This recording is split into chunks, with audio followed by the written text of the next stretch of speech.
A lot of dough we're talking about. Mike Lola's here, Bo Porter, Steve Phillips as well. Steve, I'm going to start with you then. Your thoughts on the overall thing. You were a general manager for a long time, the shift and how money plays a part. Not a surprise to me. I mean, money always mattered. I mean, I was with the Mets when George Steinbrenner was with the Yankees. Steve Cohen has become the George Steinbrenner now of baseball. He's now going to make the Mets into the villain because they spend the most money.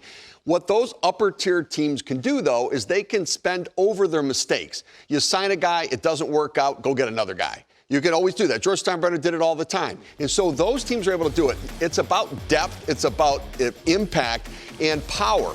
Power bats, power pitchers cost money. The small market teams can't afford them. They have to develop them and hope that they can step in because they can't play in the free agent market with that power bat and arm. I didn't know, Bo, I would find this, but that's essentially what I saw. When you get to the Mariners and Twins at 17 and 18, then you're at $170 million. To be a player and be able to do it without having all cylinders clicking and everything working perfectly, I think 170 is now the new floor. 170 is the new floor, but for me, it's the big three within your organization. If you're going to build success in Major League Baseball, it starts with your scouting department. You have to have good scouts, whether it's amateur scouts, Major League scouts, or international scouting. Once you get players into your organization, you have to develop them. So your player development becomes critical in your team being able to have sustainable success. Right. And then the third thing is you look at all of these teams. When you look at your core players, you have to strike at the right time and lock up your core players with team-friendly contracts. There's a lot to it. I want to show you this because, player development, essential, obviously. Look, and the Dodgers have been at the cutting edge of that, at the leading. But how many World Series champions have come from the bottom half of the payroll? How often has it happened? It's happened twice in the last 21 years. Oh, look, the Marlins, Mike Lowell, 2003. Yes. And then the Astros, who were building. At that point, they'd gone from 30th. They did a tear down and were building up, so they won a World Series in 2017. They were about to climb in payroll because your good players will get more expensive. And you see, Angels are 15th. That's in 2002, that, scrappy little David Eckstein team. White Sox were 13th, Braves 13th. But essentially, 2 in the bottom half. Only 2 of the last 21. Money matters a lot. It does. And Steve alluded to this, and this is where I agree. When you can throw your dollars at several guys, out of 5, if 3 hit, you're still okay because you can swallow the 2 bad contracts and then maybe pick up that 4th piece via trade free agency the following year. If you're one of these lower tier teams, out of 5, you almost have to hit on 4. And if the 5th one that doesn't work out is one of the bigger contracts, it almost sets you back to what gives you the capability of what you can do the following season, the following offseason in the trade market. So there is a major snowball effect of how you develop your guys, and there's a lot more pressure on those mid to lower tier teams if they want to compete with the big dogs, to get to the postseason year in, year out. It's a much smaller window of opportunity and a less margin of error for those teams. And I would hope that looking at this, you have a new level of respect for the Rays, Guardians, and Brewers. Oh, right. It is not easy to come out of that pack not spending, and they're consistently good. That is Absolutely. When you were doing that, I thought, man, those teams that compete that don't have the money, what they do. So the Tampa Bay Rays, they have 1 free agent player on their 26-man roster, Zach Eflin.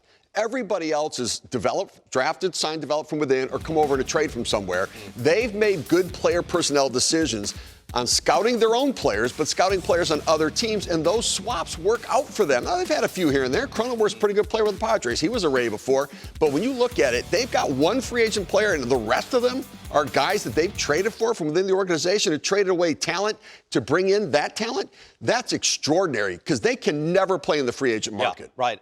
The other thing that surprised me, just a bunch of things that I think we've gotten used to the Braves being quite good. They won a title, right? They've been outstanding.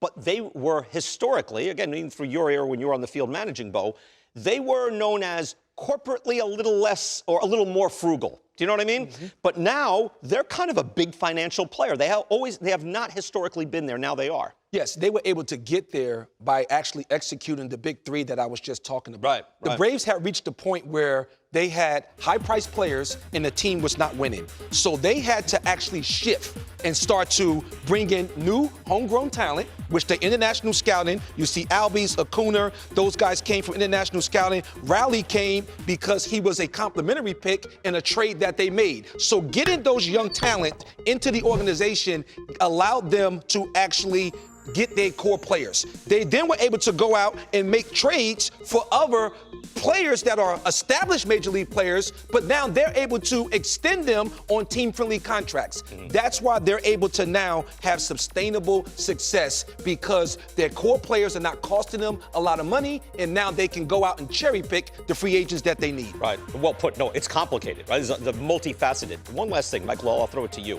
Here's where I thought I really had a different respect for the luxury tax threshold, because we know it's done to contain costs. However, again, I'll bring up, like, if you're the Twins or the Cardinals, teams that are spending, middle America, right? They are spending, they're doing it the right way.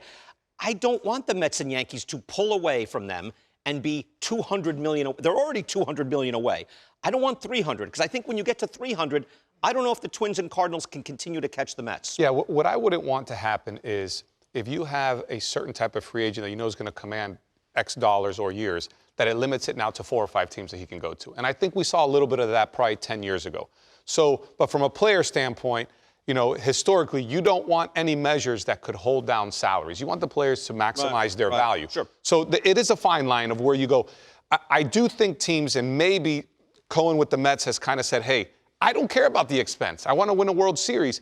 And I think teams might be shifting towards, do we have to stay under that luxury tax threshold? Or, hey, if it's a little bit of a penalty and there's a guy that I want, I'm going to go get him, because the price of winning a championship is worth it. Is it worth to most teams $10, $20 million? I would say almost every owner would say for $20 million, I'll take the championship. But Steve Cohen's at 100 now, right? Yeah, what that shows. 100. Well, he's gone. I mean, at 100, he's the lone wolf. But it'll hurt. Even Steve Cohen's going to look up. That's 100 million, like, in tax, right? Eventually, he's going to I can't keep doing this. $377 million doesn't go quite as far as it used to. That's a good point.